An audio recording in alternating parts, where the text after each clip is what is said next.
Now, Congressman Chaffetz is a great congressman. We all know that. But one of the things that's greatest about him is he works so hard he sleeps at his desk in Washington.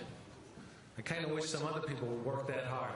He is one of the greatest congressmen we have in this country, and he's very dedicated to the future of this country. Thank you for coming up today. Thank you. Thank you. Thanks, Governor. Appreciate it. I'm Jason Chaffetz, and I hail from Utah. It's an honor and a privilege to serve in the United States Congress. I happen to be the chairman of the Oversight Committee, and I want to clarify. You worry in Washington, D.C. about those guys who sleep at their desk during the day. I happen to sleep in my office on a cot at night. And you know what? Because my heart and my home, it's not in Washington, D.C. My heart and my home is in my home with my wife and kids. But we pour our time and energy into what we do because we want to make this country what it's supposed to be, the land of opportunity and freedom.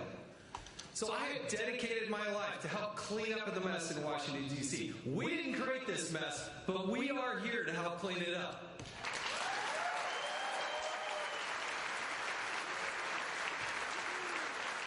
Since I most recently got to Congress, from Fast and Furious to the IRS to Benghazi to all these things, we have helped lead the charge to expose what this president and this administration is doing, to make sure that truth is told, and that we know in this country that truth matters.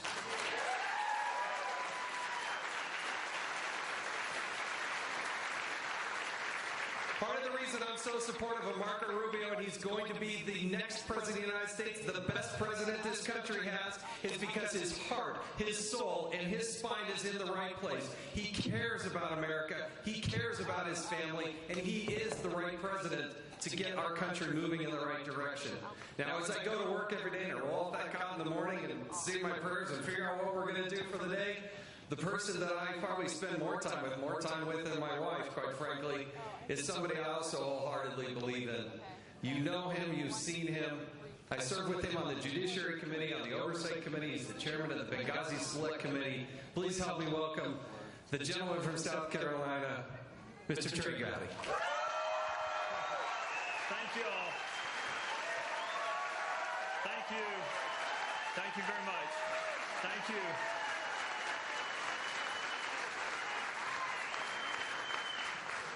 Thank you all. I do want a chance to defend myself against his allegation that we spend more time together than he and his wife, but I will do that later. I want to first of all thank you for your warmth and hospitality. This is my second visit to New Hampshire. I was here last weekend and you have been incredibly hospitable.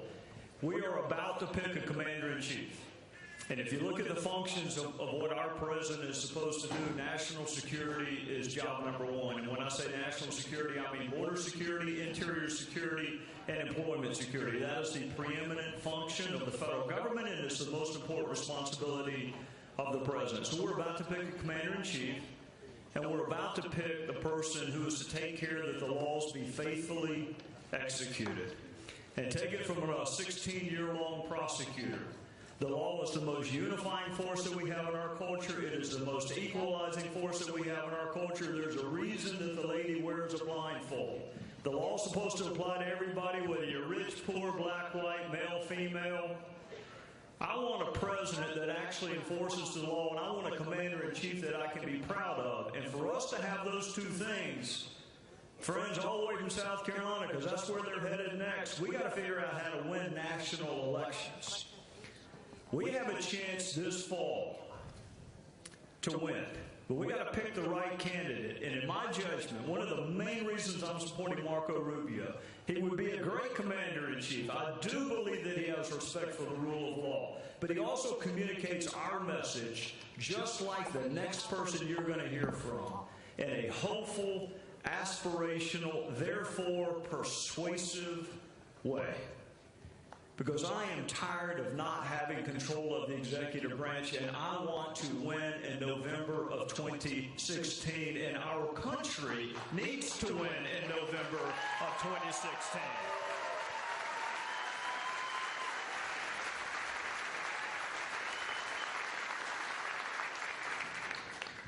Last weekend when I was in New Hampshire, I said one of the things I admire the most about Marco Rubio is the same Marco you see in public, the same Marco you see in debates, is the same Marco that I have sat with privately and ridden on a bus with where nobody else was around.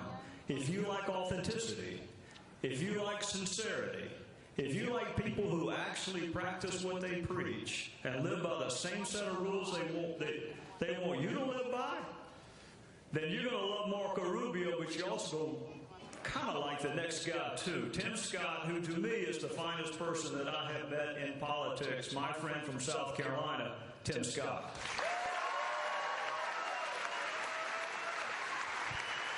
Thank you. Thank you. Well, hello, New Hampshire!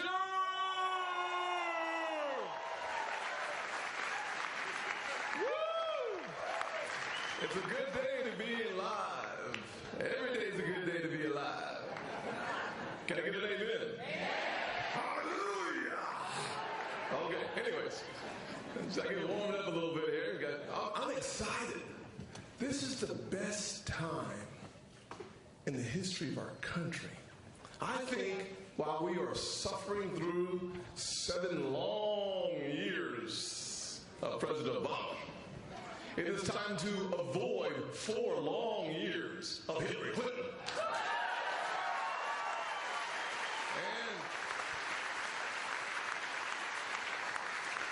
I hosted 12 of our Republican presidential candidates over several months in South Carolina. I put pen to paper on each candidate.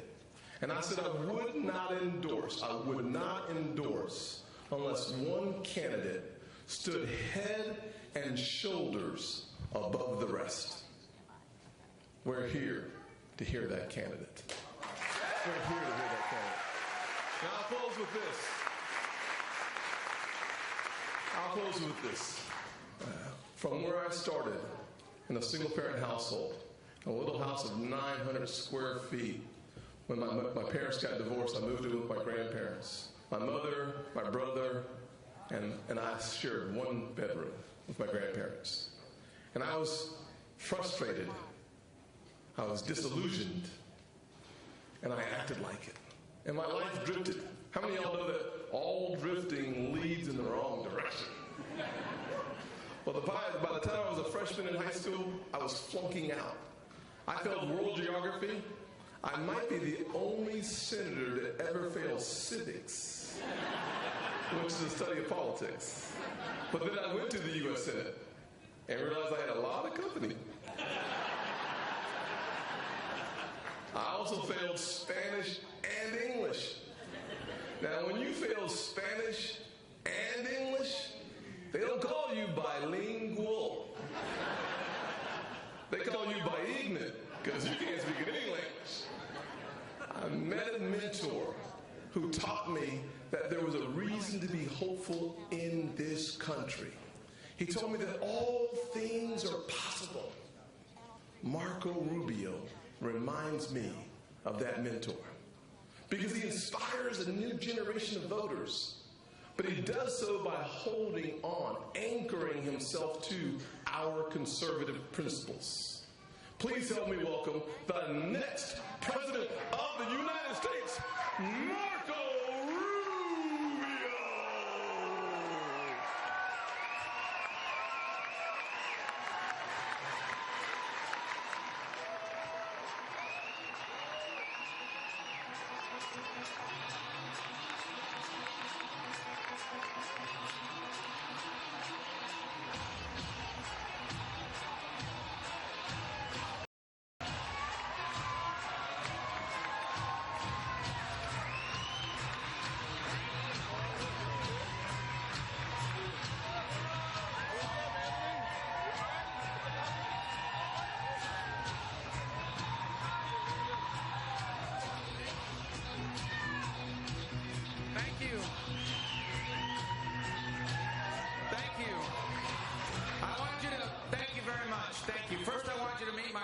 Because isn't it too dark to go sledding? They want to go sledding.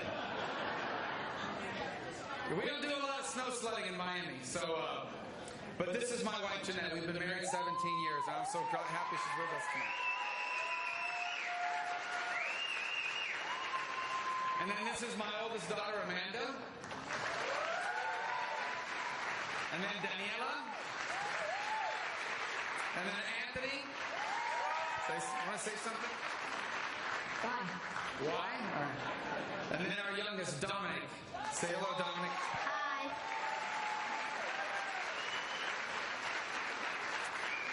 So let me just tell you, all week before they came, they're like, Dad, is it going to snow? Is it going to snow? I looked at the Weather Channel. I didn't say anything about snow. I said, guys, not only is it not going to snow, the people of New Hampshire do not want snow. I am against snow.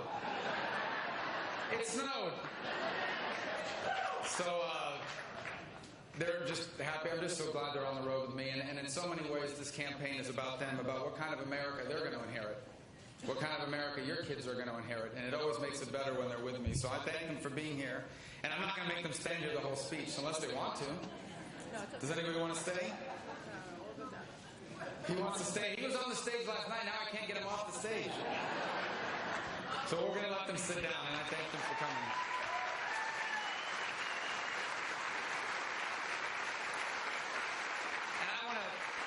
Begin by thanking, obviously, all of you for being here. I'm so grateful. We're going to talk in a moment about why you're here, but I want to thank John Stephen. I want to thank Governor Benson for his support and everything that he's done for us in this campaign and is doing. I'm so honored by both of them being here. These are people that love the state, have its best interest at heart, as well as that of our country. And I want to thank the three members of Congress, and two members of Congress and the senator that are with us today. Trey, Gowdy, and Jason Chaffetz are phenomenal representatives of the people that they serve.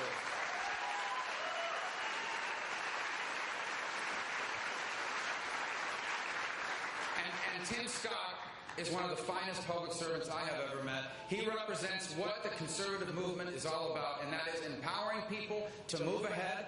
It is we support free enterprise because it is the only economic system in the world where we can make poor people richer without making rich people poorer. That's why we're conservatives, and that's why I'm so proud of his support.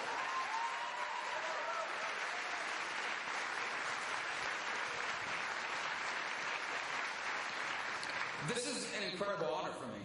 I have watched these events on C-SPAN. Yes, I watched C-SPAN years ago. And I've watched people all these years be involved in this process. And now I'm here involved in this process, running for the highest office in the land. I saw the pictures a little while ago of people lining up before the sun had gone down, when it was cold outside, as it's been all day, to come into this event. We had to move it to a bigger venue so that we could accommodate everyone. And that, to me, I want you to understand, is incredibly humbling. Because I know why you're here today. I know why you care about this election. It is not because you're political groupies. It is not because you're doing this for fun. You care about this election because you understand what millions of Americans are starting to understand. And that is that this election is different. This is not your normal election. It is not just a choice between two political parties. This election is a referendum. And what you are going to be asked to decide on Tuesday night in New Hampshire is what kind of country do you want America to be in the 21st century? I talked about my children a moment ago. Nothing makes me happier at these events than to see young Americans just in college, just finished college, about to go into college, being here. Nothing makes me happier than to see young families with kids like my own, because this is what this election is all about. You see, for over 2 centuries, this has been a country where each generation has left the next better off. You want to know why America's special? It is because for over 2 centuries, we have been a country where Americans always leave the next generation better off. You're here tonight because we're on the verge of being the first Americans that failed to do it. I would say to you tonight that this generation of leadership in this country right now is the most selfish generation of leaders we have ever had in Washington, D.C.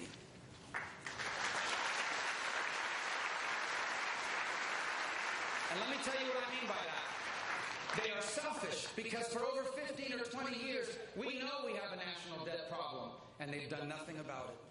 Selfish because they've taken an attitude we have never seen before, and that is, let tomorrow worry about tomorrow. All we care about is the next election. And now we're running out of time. It is not an exaggeration to say that if we get this election wrong, if we stay on the road we are on right now, Our children, the young people here today, my children, your children, will be the first Americans in our history that inherit a diminished country. And this is, in fact, the future we will have. If we wake up on, the first Wednesday in November, maybe it's the second Wednesday in November, to the news that Bernie Sanders is the President of the United States. Or to the news that Hillary Clinton is the President of the United States. You like her less than Bernie, apparently. That would be a disaster for America. Let me tell you what that looks like if they win. Obamacare becomes permanent. In fact, they want to expand it. If they win, all of these unconstitutional executive orders become permanent if they win. The Second Amendment's in a lot of trouble if they win. You may not remember this. Back in 1993, Hillary Clinton wanted to place, I think it was a 25% tax on every gun sale in America. The Second Amendment's in. You know what happens if they win? The next president of the United States will appoint 2 to 3 Supreme Court justices. Hillary Clinton gave us a hint last week of what kind of justice she's looking for. She was in Iowa and somebody said, "Why don't you appoint Barack Obama to the Supreme Court?" And she said, "Oh, what a great idea." No, it's not a good idea. Barack Obama habitually violates the Constitution and now he's going to interpret it and apply it? This is the consequences of losing this election. We cannot lose this election. We cannot. And that's why I feel so strongly and so passionately about our campaign and why I hope I can convince everybody here to vote for me on Tuesday night. If you're eligible. If you're eligible.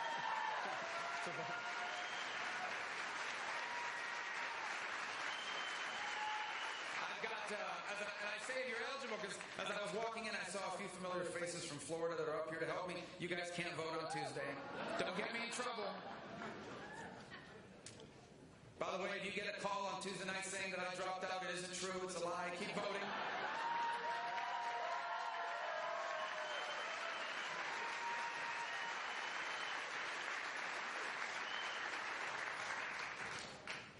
If you nominate me, I will unify this party.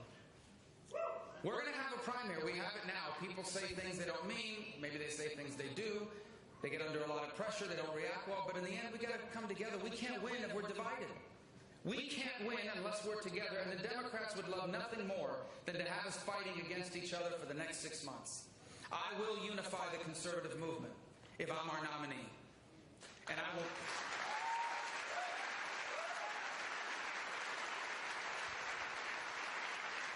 If I'm our nominee, we won't just unify the conservative movement, we're going to grow it. We are going to take our principles to people that haven't voted for us before. We're going to take limited government and free enterprise to the people living paycheck to paycheck. Because I have lived paycheck to paycheck. Because I grew up paycheck to paycheck. And because I know that what we stand for is better than what the other side is offering. 7 years of Barack Obama prove it. Record numbers of people in poverty. Record numbers of people on government assistance. Record numbers of people that have quit looking for work. What we stand for is better than what they offer. And when I'm our nominee, we are taking conservatism to the people who are struggling economically. And we are going to convince them that our approach is better than what the left offers.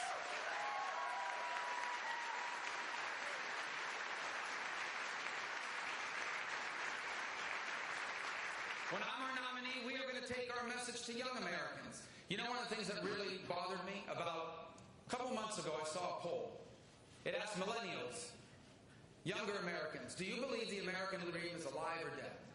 And over 50% of them said, we believe the American dream is dead. That's a disaster. If our youngest Americans, if the future of this country believe the American dream is dead, we are in a lot of trouble. And you know why they feel that way? They feel that way because nowadays you have to go to school. If you don't have skills, it's hard to find a job in the new economy. So they go to school. And they borrow thousands of dollars to pay for school. And they graduate with thousands of dollars in student loan debt. And the jobs they can find do not pay enough to make those payments. So it ruins their credit. Now they can't buy a home. Now they can't start a business. They've done what they were told they needed to do to succeed, and it didn't work. We are going to take our message to young Americans that believe the American dream is dead. And I feel passionately about student loans because I had a student loan. It was over $100,000. Just a few years ago, I still had that loan. This is a serious issue. In America, the only way you can get rid of a student loan is if you pay it off or you die. I never thought I'd pay mine off. I knew I would die, but I wanted to pay it off before I did. We are going to take our message to young Americans because I had a student loan. I feel passionately about it. We're going to take our message to families raising children. Because Jeanette and I are raising our 4 kids, and we know how hard it is in the 21st century to instill the values they teach in our churches and in our homes, instead of the values they try to ram down our throat.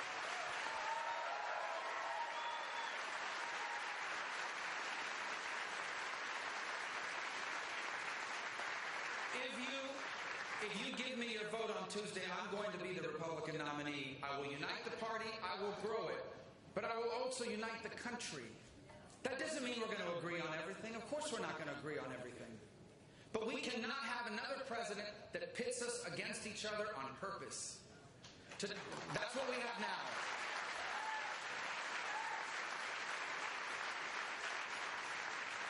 We have a president now that has tried to figure out how can I pit 51% of Americans against the other 49% of Americans so I can win an election, so we can grow our numbers in Congress. And this divisiveness is hurting our country. That will end when I am president. When I am president, I will be the president of the United States of America. I will be a president for all Americans. And even if you don't like me, even if you don't like me, even if you didn't vote for me, even if you say nasty things about me on Facebook, I am going to cut your taxes too.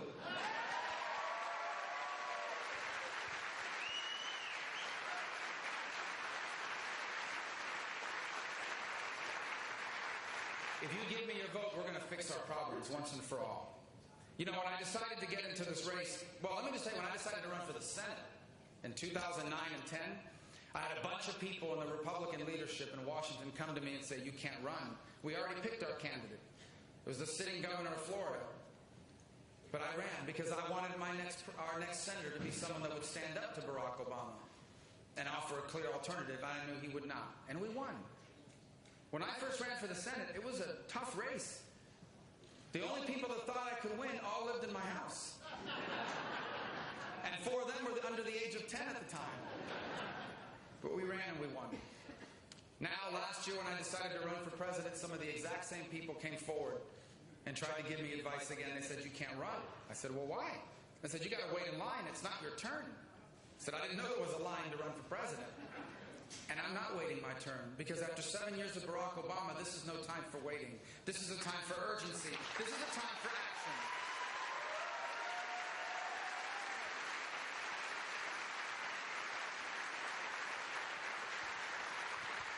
When I am the President of the United States and I take the oath of office, I'm actually going to mean it.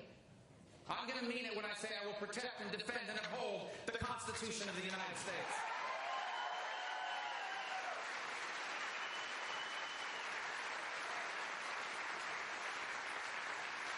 I take the oath of office, I'm going straight to the Oval Office. And the first thing I'm going to do, I am going to repeal every single one of Barack Obama's unconstitutional executive orders.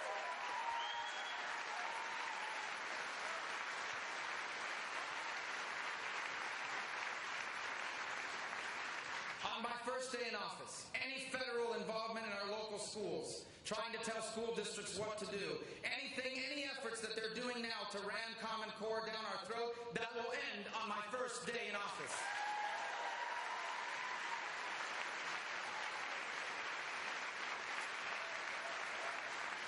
And on my first day in office, this dangerous and reckless deal with Iran will end. My first day there.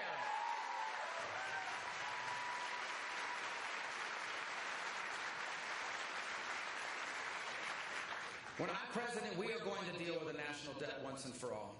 We are 5 years, maybe, if we're lucky, away from a debt crisis. Maybe 7, maybe 9, maybe 4. Who knows? But it's going to happen unless we do something.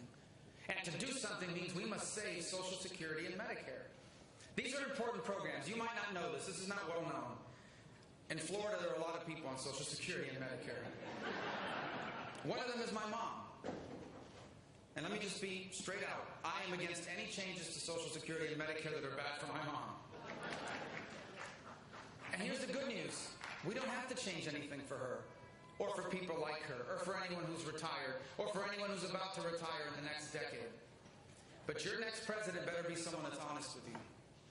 There is no way Social Security and Medicare looks the same for me or for my children as it did for my parents and for my grandparents.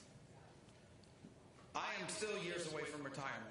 I'll be 45 in May. I feel 46.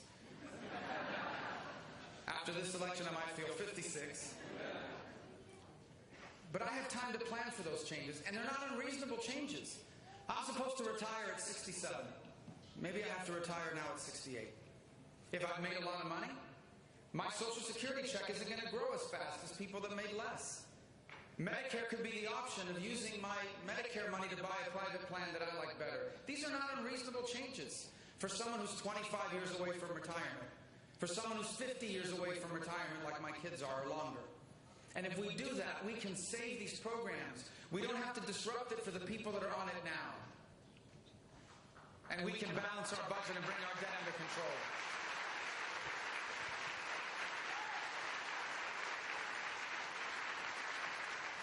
If we do nothing, we have a debt crisis. If we do nothing, we have a debt crisis. Who does that to their children? Who leaves for their children and their generation a disaster like this? We will deal with in debt when I'm president. The other thing we're going to have to deal with if we want to grow our economy, we are going to have to get rid of Obamacare once and for all. And when I'm president, we will.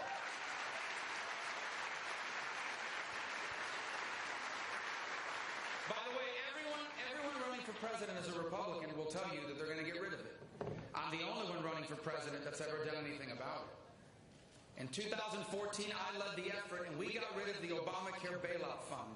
They had created a bailout fund to bail out private insurance companies. We wiped it out. When I'm president, we're going to wipe out the rest of it, and we're going to replace it by putting you back in charge of your health care decisions.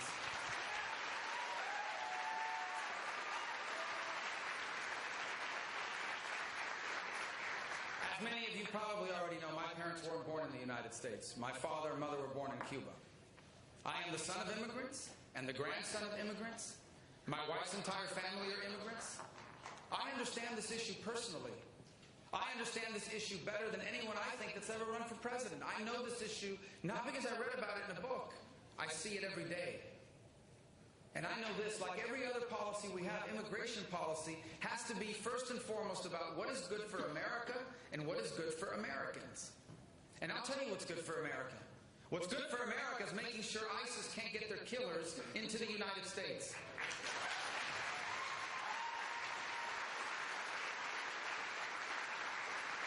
So, when I'm president, we're not going to discriminate against anyone. It's not about a religious test. But when I'm president, if we don't know who you are and we don't know why you're coming, you are not getting into the United States of America.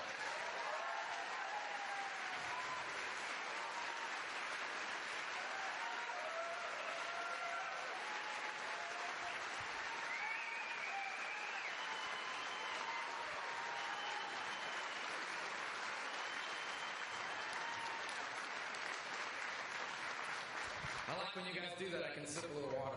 You got it?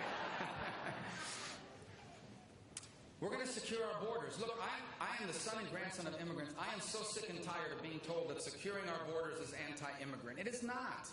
This is what countries all over the world do or try to do, and we will. For example, instead of hiring 20,000 new IRS agents to enforce Obamacare, we're going to hire 20,000 new border agents to secure our border.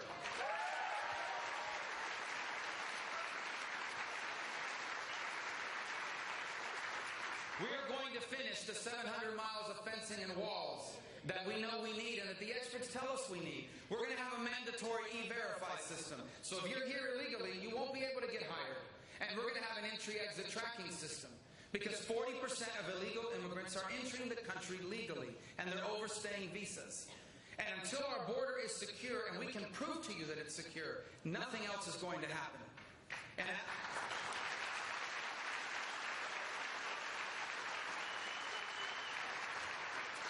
after that, it's not going to be amnesty.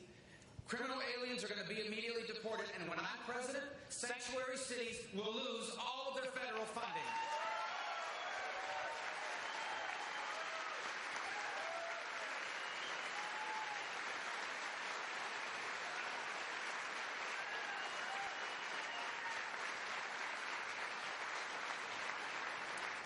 And now apparently I just got an alert I dropped 5 points in San Francisco in the polling. But the most important job of a president is to keep you safe. Okay, presidents aren't supposed to run our schools. We don't even need a Department of Education at the federal level.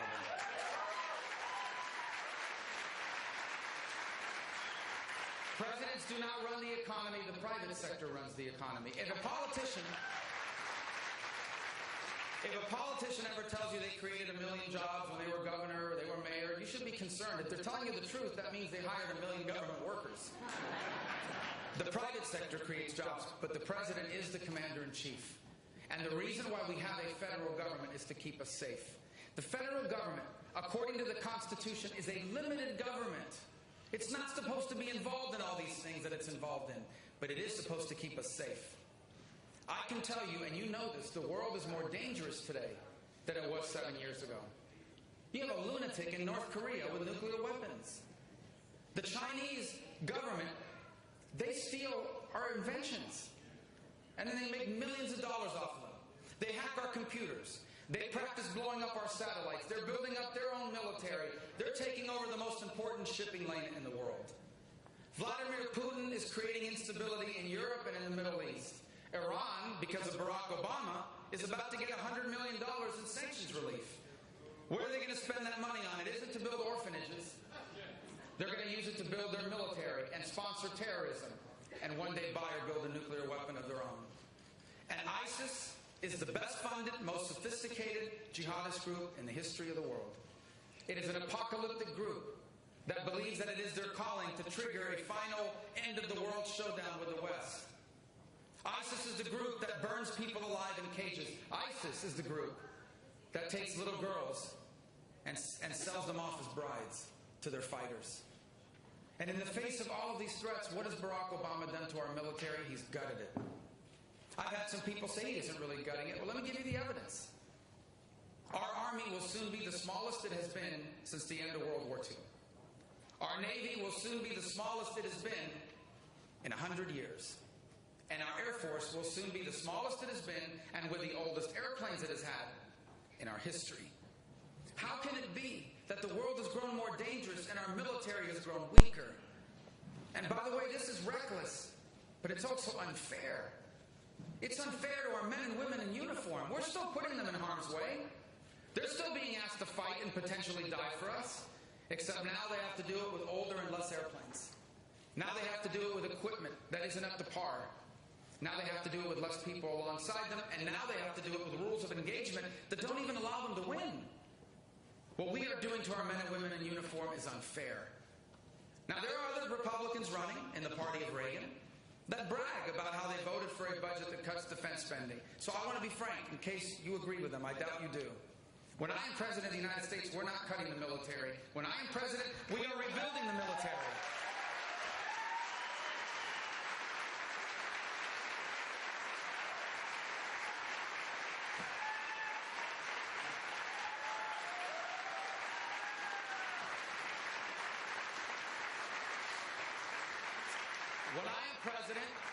When I'm president, we're going to have a real war on terror. So it's not going to be like a series of speeches. It's going to be a real war on terror, and here's what it's going to work. Here's how it's going to work. The best intelligence agencies in the world are going to tell us where the terrorists are. The best military in the world is going to destroy them. And if we capture any of these terrorists alive, they're not going to have the right to remain silent. They're not going to be getting a court hearing in Manhattan. They're going to Guantanamo Bay, Cuba.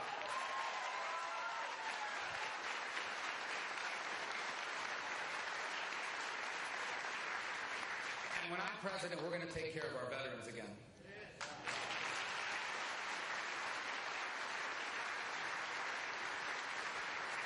If you are a veteran, I think we all want to thank you for your service to our country. Thank you and God bless you.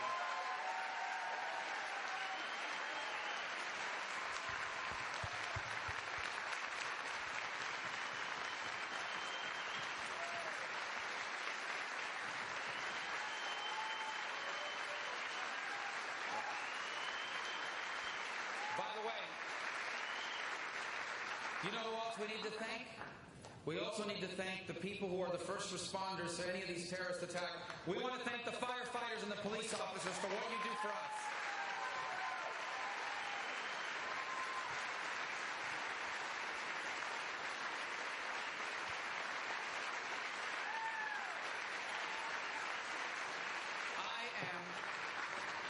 I am sick and tired of reading these articles. Oh, the police are doing all these things wrong, the firefighters. Let me tell you something.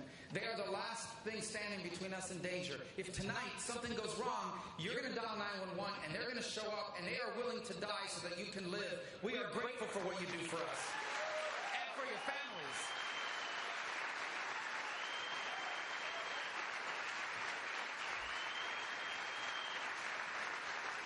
By the way, a lot of firefighters and police officers are also veterans. And how do we treat our veterans today? Well, let me tell you, we have a record number of veterans that are homeless, unemployed, and waiting in long lines at the VA. I've seen this personally. My brother's a veteran. He was a Green Beret 7th Special Group. He jumped out of an airplane one day on a practice jump and lost his front teeth. Every 10 years he has a dental claim, and every 10 years he has to fight with the VA. And they argue, well, how do we know this really happened in the Army? And his answer is, because it's the only time I ever jumped out of a plane. This is what's happening is immoral. There are good people at the VA, but when I'm president, if you're not doing your job at the VA, you will be fired.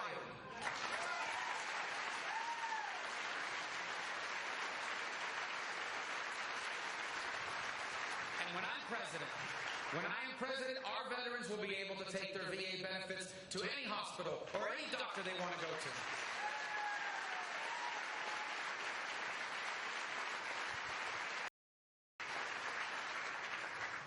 So there's a lot of work to be done. That was just a small snippet of all the work we're going to do. And I encourage you to go on our website, marcorubio.com. We've detailed all of our ideas because you deserve to know.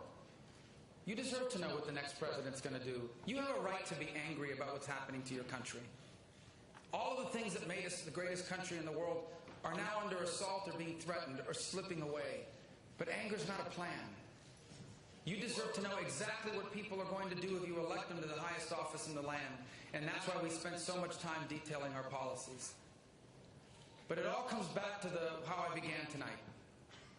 4 nights from right now, they will be closing precincts across the state. And America will have its first of the nation's primary coming to an end. It'll be the first time that in a primary, Americans get to answer the question of what comes next for America. 2016 is going to be a turning point. What kind of turning point is what we are now being asked to answer. And I think all of us are called to this task of turning America around. For we are all truly blessed to be citizens of the greatest nation in all of human history.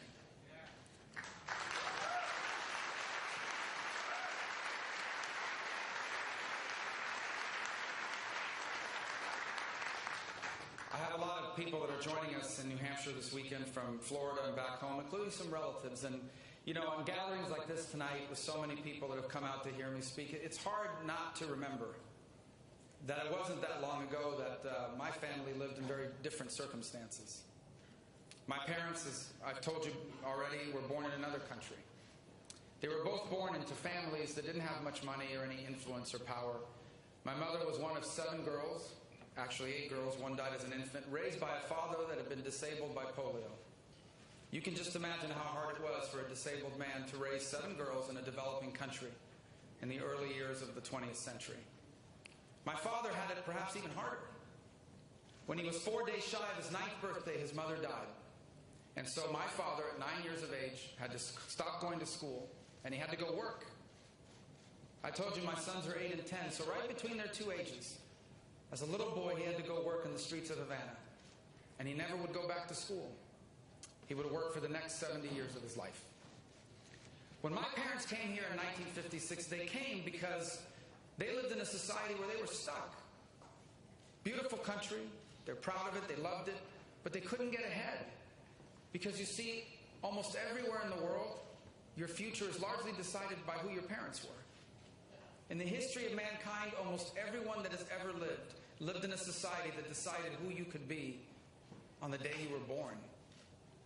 It's hard for us, me, you, those of us who have lived here our whole life, to imagine what that feels like. Imagine Being 12 years old and being told you can't do that because your mom and dad are not the right people. Well, that's the human condition almost everywhere in the world except here. They came here because they refused to accept it. For the same reason millions of people have come before and since. They came to the one place on earth where you are judged by how hard you work and how good you are, not what your parents did.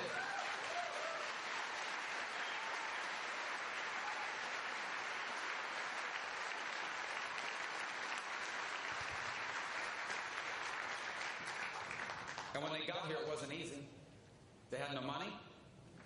They had very few people that they knew, had no education of any advanced kind. They barely spoke English. The first words my father learned were written out phonetically on a little piece of paper. And it basically spelled out, I am looking for work, or I am looking for a job. And he struggled. He struggled to find work. They got discouraged. They didn't know if they'd made the right choice or not. Something amazing happened along the way. They kept working hard and they persevered. You know that less than 10 years after my parents arrived under those circumstances, my father by that point was a bartender on Miami Beach. And they owned a home. Less than 10 years after they came here with nothing, they owned a home. Not a mansion, but a home in a safe and a stable neighborhood. Over the next 3 decades, they would raise 4 children.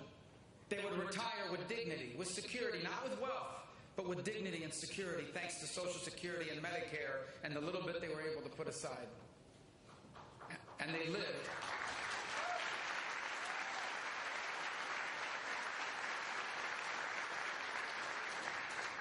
But you know what the most important thing of all for them was?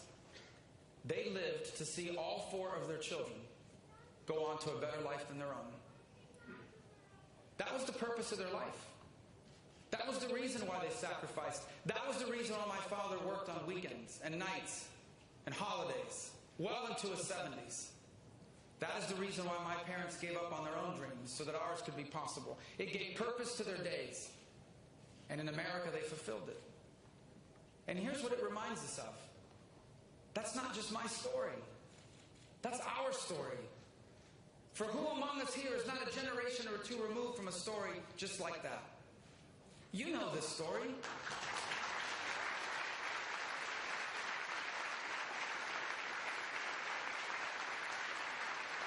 Here in New Hampshire especially, you know this story. You know the story of what your grandparents did for your parents. How they came here with nothing. How they started with nothing.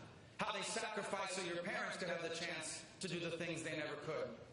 Or maybe it's the story of what your parents did for you. You remember the sacrifices your father made for you. The things your mom gave up so you could have what they did not. Or maybe that's you right now. Maybe you're the one that's put aside your own hopes and dreams so that your children can be what you never had a chance to do. That is our story. That is who we are as a nation and as a people. It is what makes us special and different. Every country in the world has rich people. We're proud that we have rich people. But every country has rich people. What makes us special are the people that will never be rich, but are trying to be happy. When you become a firefighter, a police officer, a nurse, a teacher, you know you're not going to become a millionaire in that job. And that's not what you're trying to do. What you are trying to do is something that you love and make enough money to own a home and retire with dignity and enjoy your weekends and take vacations and leave your kids better off than yourself.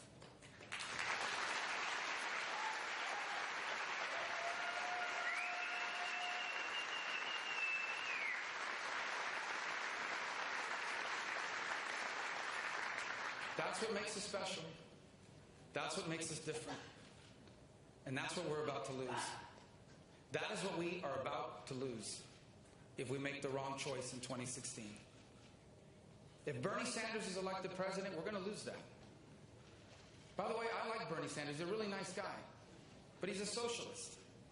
Usually when you call someone a socialist in American politics, they deny it. Bernie admits it. I don't want to be a socialist country. If you want to be a socialist country, there's like 50 places you can move to. I want to be America.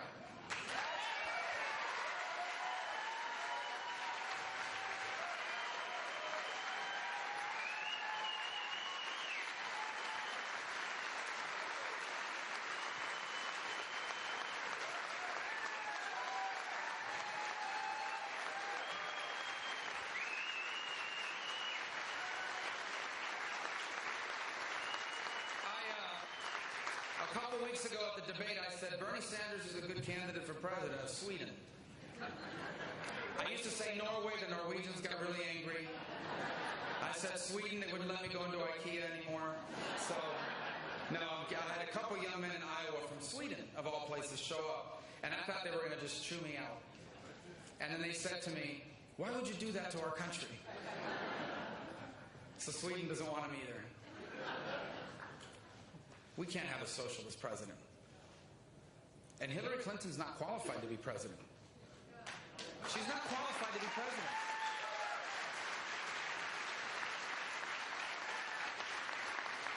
Someone who takes classified information, puts it on her private server, which she must have known or should have known or had to know or did know that foreign intelligence agencies could have gotten their hands on it.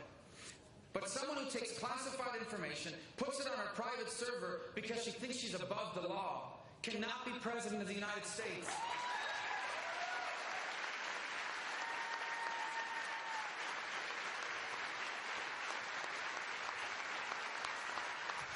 But you know what's even more important to know? Hillary Clinton is disqualified from being commander-in-chief. She's disqualified. You know why? Because anyone who lies to the family of people who have lost their lives in the service of this country can never be commander-in-chief of the United States.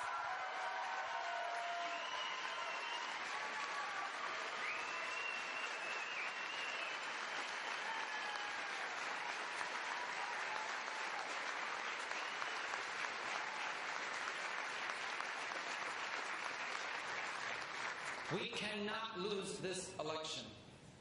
And I am asking you to vote for me on Tuesday night because if I run, we win. And they know this. Hillary Clinton attacks me more than any other Republican because she does not want to run against me. But I can't wait to run against her.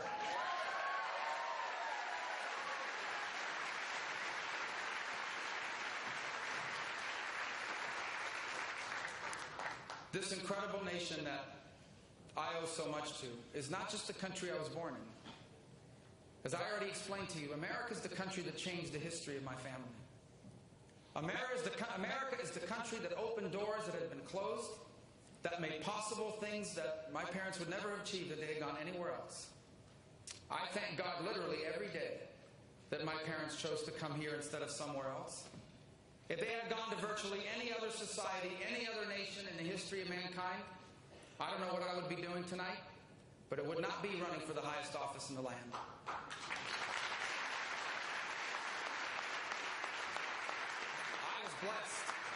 I was blessed that my parents wound up coming to the one place on earth where even the son of a bartender and a maid can have the same dreams and the same future as the son of a president or the son of a millionaire.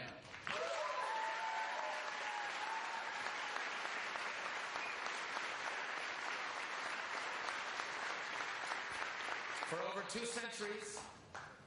centuries, America has been an exceptional nation, and that was not an accident.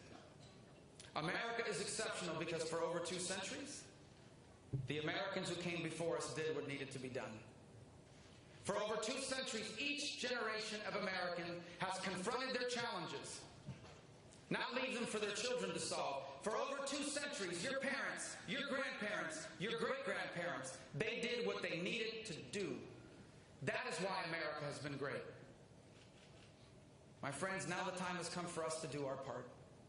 Now the moment has arrived for this generation to do its part. And when I'm elected president, we will do our part.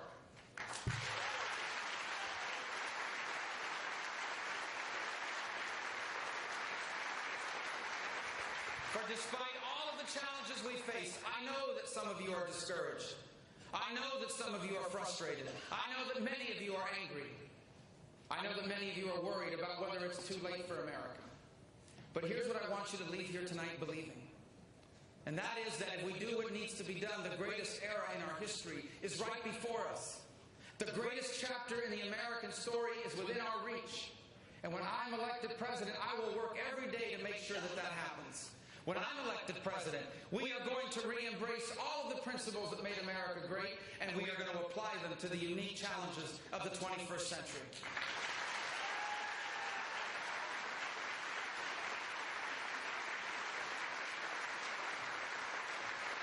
When I'm elected president, we are going to do our part. And when we do our part, I want you to know what history is going to say about us. I want you to know what history is going to say about this generation. It's going to say that we lived in the early years of this new century, in a troubling, rapidly changing, and uncertain time. But like all the Americans that came before us, we too rose to the challenge. We confronted our problems and we solved them. We did what needed to be done. And because we did, the American dream didn't just survive. It reached more people and changed more lives than ever before. Because we did what needed to be done, our children grew up to be the freest and the most prosperous Americans that ever lived. Because we did what needed to be done, the 21st century was even better than the 20th century. The 21st century was a new American century. Thank you for having me tonight, and God bless you. Thank you.